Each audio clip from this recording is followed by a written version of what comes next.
name is Catie. I'm a nurse practitioner from Mass General, and I unfortunately have no disclosures.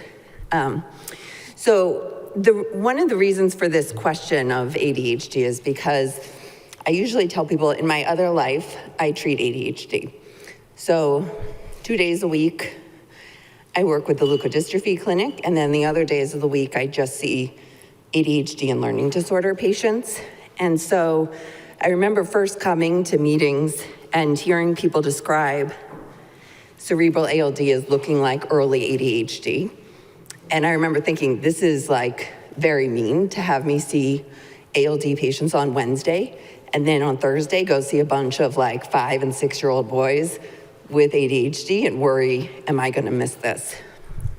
And so I know I've talked to some of you before about what is the difference, because I think when you're seeing a lot of these kids back to back, some of the kids in our ALD clinic to me feel like they could be in my ADHD clinic, and others it feels different.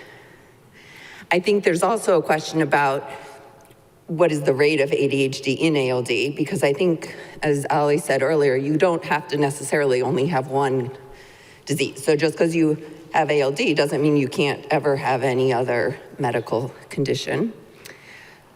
A big question that we get is, does ADHD, if you have this little kid and now they're hyperactive, is this a sign of cerebral disease? Which I think the answer is no, as long as you're getting MRIs. But it's a normal, natural concern. And then I think maybe one of the ones I struggle with is, can you treat it? So let's say a boy has cerebral ALD and is also having evidence of ADHD, and we don't know if it's really from the lesion or is it just ADHD. Can you treat them? How would they do? And so I want to be clear that this isn't going to have many answers. It's more going to be laying out some questions. So in my ADHD clinic, this is the most common question. So just to set the groundwork, people always want to know, well, do I have ADD? So ADD no longer exists. So ADD was retired in 1987. And so now we call everything ADHD, and then you can be ADHD minus the H, which is what we used to call ADD. And so you can have these 3 phenotypes. But so if people say they have ADD or they have ADHD, it's all the same. Okay, and so I didn't come up with this, but this is how I usually describe it to kids, is that some people in life are like a race car, and others are more like a minivan. And I will say, I am always shocked at how few kids know what a minivan is. So I now sometimes say a school bus. And I like this analogy. It comes from somebody else who says that ADHD is like you're a race car, but you have brakes that are from a bike. I always tell the kids, what would you rather be? Most people would rather be the race car. And so I feel like normalizing, and I tell them, but when you have ADHD, it's like if you're the race car and you're gonna drive into Boston, if you don't have really good brakes, what do you think happens? And they all get that right, that you crash. And so our job is just to give them better brakes. But when you look at the criteria, they're pretty non-specific, and people like there to be a test. There's not necessarily a test. Most of the kids I see don't have full neuropsych testing. It's really a clinical diagnosis. And so I think you can see here it's kind of vague, and so you can see how lots of people or lots of neurologic conditions can kind of overlap with this. And so just these are the symptoms, and then there's inattentive symptoms and hyperactive, and depending on your age, you're supposed to have a certain number, and then they have to impact your life negatively. Otherwise, you just have ADD tendencies or ADHD tendencies, but you don't meet medical criteria. And so I think one of the hard things is that a lot of the averages in ALD are the same as ADHD. So boys are more likely to have ADHD. The age of diagnosis is like 7. Most of the kids I see, I would say kindergarten and 3rd grade are super common times, which is also common for cerebral ALD. And there's a genetic component. So many times people will say, because I think one of the things we've often thought is that ALD is different because it's a change. But nobody comes to see, most people come to see me because there's some type of change. And a lot of times it's the environment has changed, so they just started kindergarten, now they have to sit, and so now, and it's hard to know, is it a change in them or is it just a change in the expectations? And so if you see the rates of ADHD, the rates have gone up dramatically. They're even worse since COVID. COVID really sent the diagnosis, and I think there's different arguments for why that is, through the roof. But you can see this is the males and females, that the rate is significantly higher in males, and males also are diagnosed, tend to be diagnosed a few years earlier. So in my house, this movie or this TV show called Is It Cake is very popular. And I kind of view this as Is It Cake because to me, cerebral ALD, the really early cases, they look just like ADHD. And so I'm not sure I could tell the difference. And so if you have not had the pleasure of watching the show, they'll have 5 of these objects like a hamburger, and the judges guess which one is the cake, and you may be better at it than me, I can't tell. And so like I said, I think people often say change in performance, but that I hear a lot in my ADHD clinic. The abnormal neuro exam is one some people say, that the cerebral boys. I do think this question of like response to stimulants is one that I don't know the answer to. I have wondered and talked to other people about how we could measure this hyperfocus. I think, and I don't know, but in ADHD, you almost always have, they can hyperfocus on something because it's not that they can't pay attention, it's this regulating. So they're over attending or under.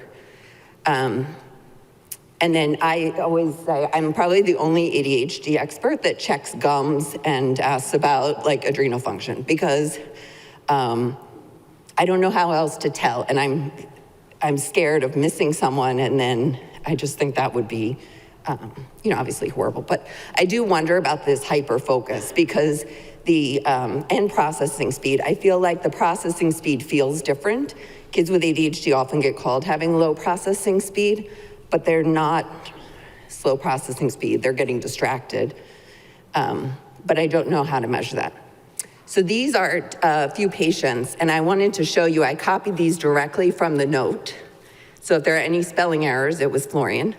And so this was one patient, and so it's a 7-year-old male who presents with the family reporting concerns of processing speed. The teachers feel he needs things repeated. He hasn't had any regression. He's in 1st grade. He has a normal exam except for a mild tremor, and his only medical history is he was a slight preemie. So do you think it's ALD or ADHD? If you all get them all right, it will. What do you think? How many people think he has ADHD? How many people think he has ALD? So it's pretty split. So this was ALD with a less score of 10. Oh, I guess I should have pressed it first. Okay, this is another one. So a 6-year-old comes in from kindergarten, he has done pre-K, no problems, and all of a sudden is having hyperactivity. If you don't have the pleasure of working in ADHD, they'll say he elopes, which means like he runs, which is a very good way to get services. He's had long time, he's had trouble falling asleep. He has a normal exam, except he's a little bit low tone. So do you think he has ALD? Or do you think he has ADHD? I mean, he has ADHD because I had to pick one of each, right? So should have been, but I think you can see here, I think especially the part that it's a change. It's just, and these were just directly from my notes. I didn't like write the story, I just copied and pasted my note and deleted the names. And so I think all too common, and this fortunately was not my patient, although it could have been, is the story that you actually hear where a kid shows up, he was treated for ADHD, everything looked like ADHD, and they start him on a stimulant. He doesn't do great on the first stimulant, he has some side effects, they switch, And then later in the year, all of a sudden, he has his annual testing and they see decline. And so by the time he shows up, he has an abnormal exam. He had significant reduction in his language skills, he's hyperreflexia, but this kid is extremely high risk now.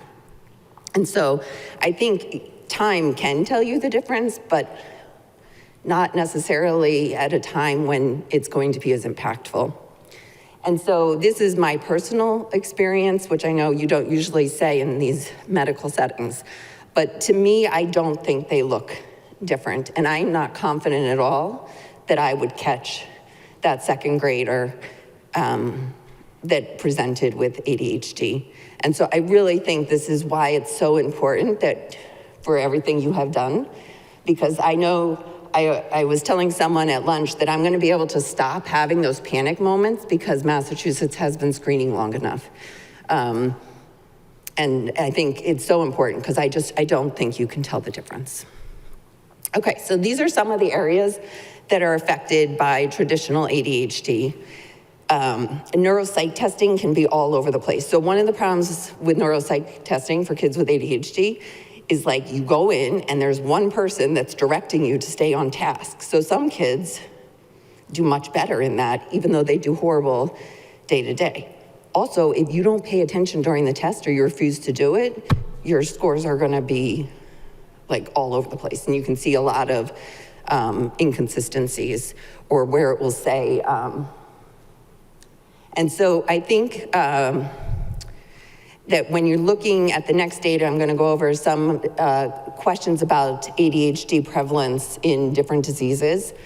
I think this picture, so when you look at it, you can either see the duck or you can see the rabbit, right? And so if you're predisposed to see one, once you see one, you see that more. And so I think sometimes when you look at the data, you can interpret it either way, and it might depend on where your background is. So there have been some great papers by different people in this room looking and trying to see the difference. And honestly, when I read through them, sometimes I think this looks a lot like my ADHD kids too.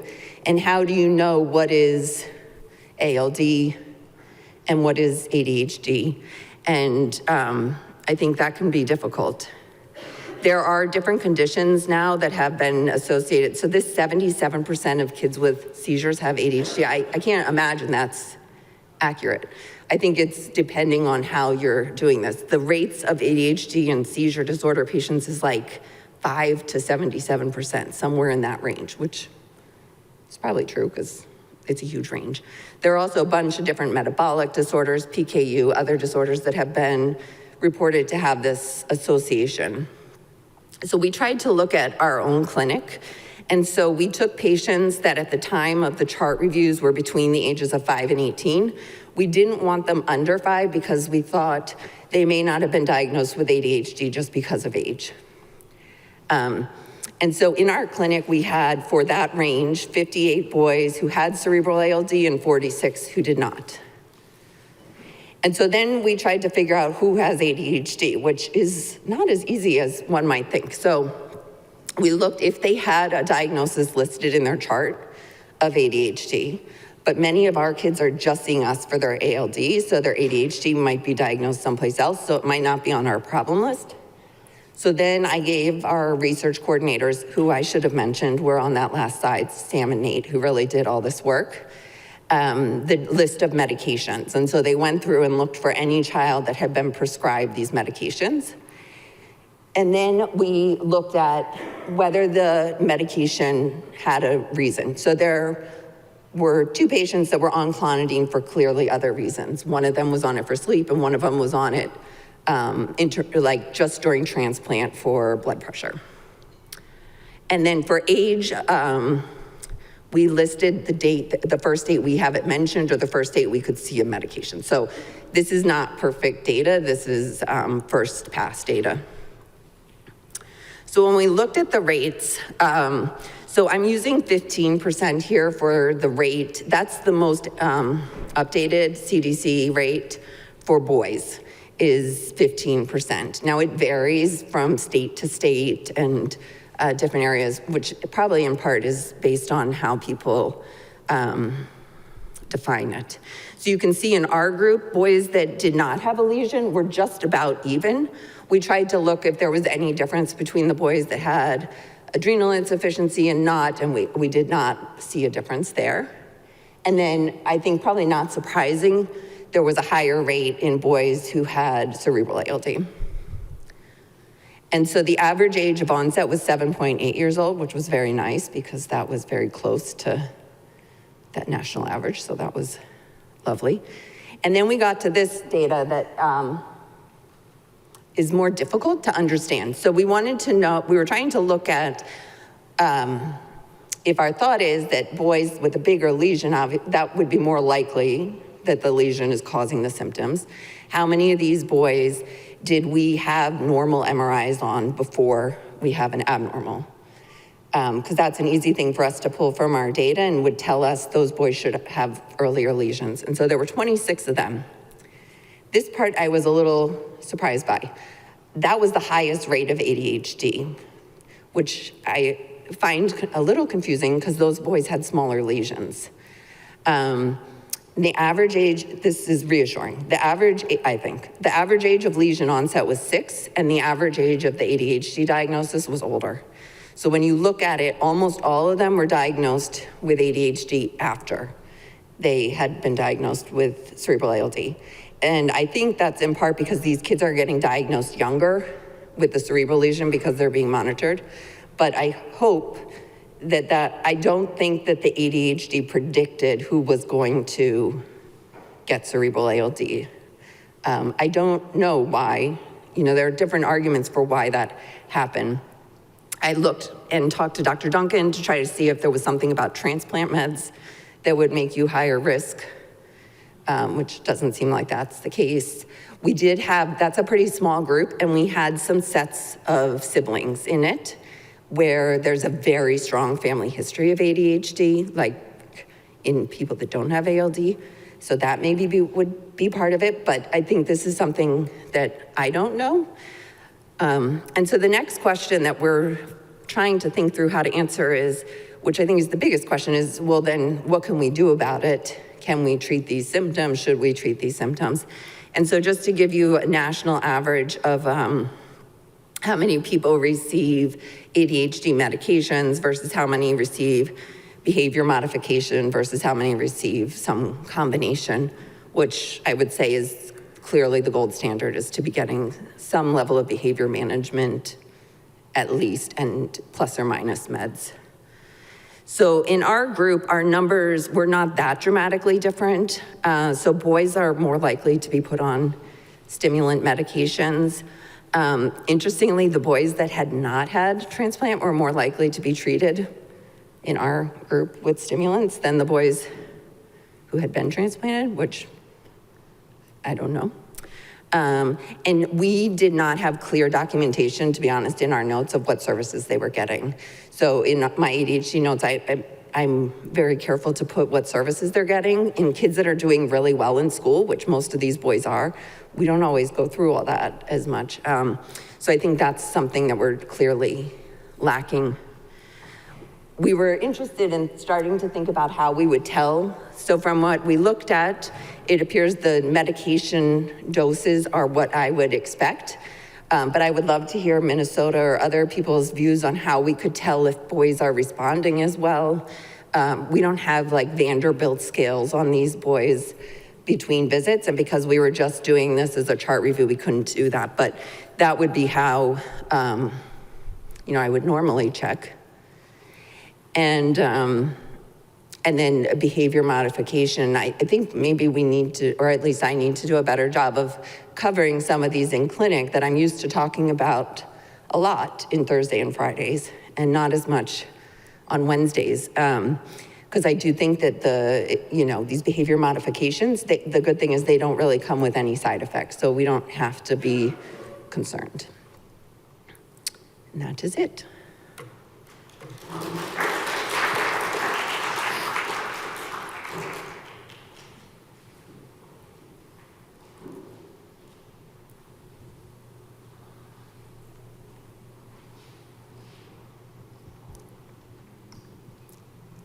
Have you seen or noticed or maybe even been aware of any of these kids ALD-wise and also potentially having ADHD having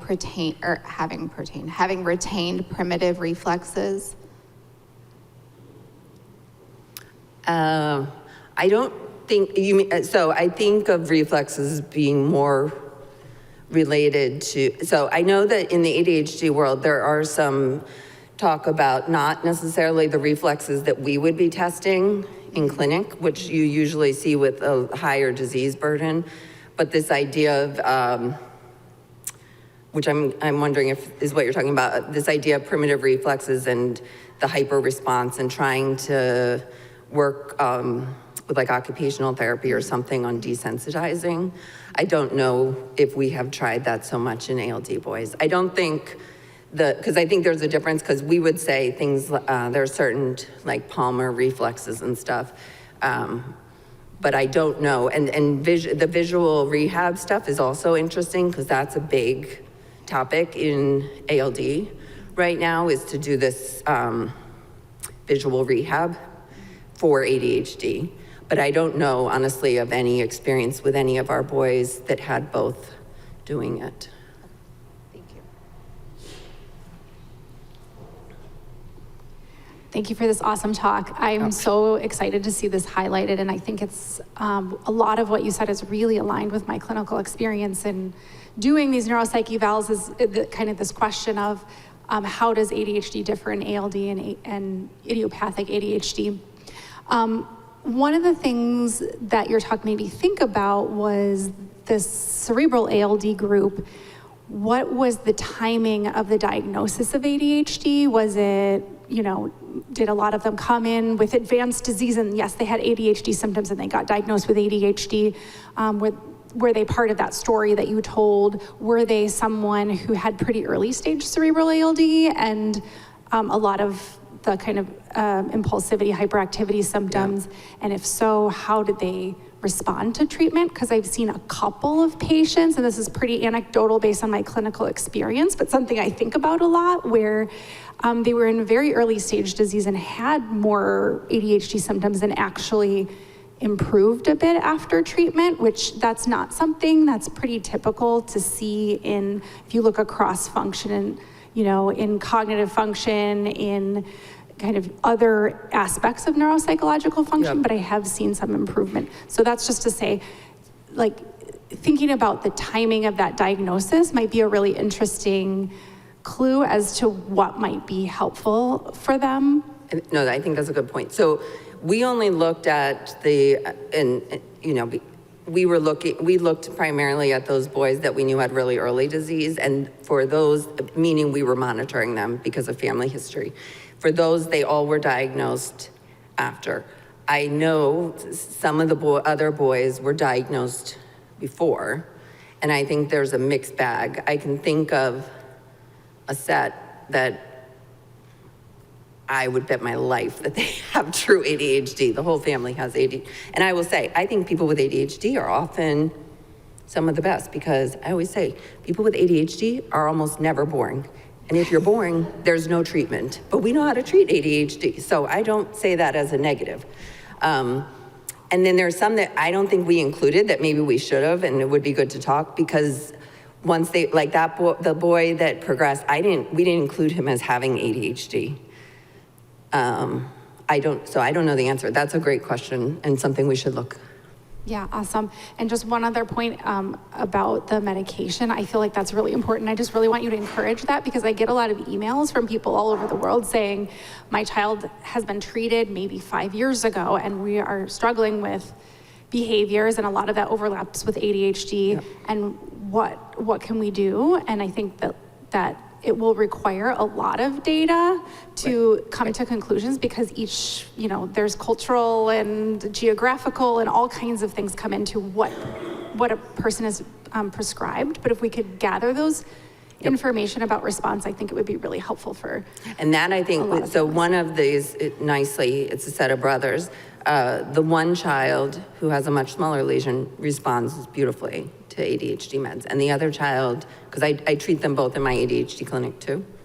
and doesn't.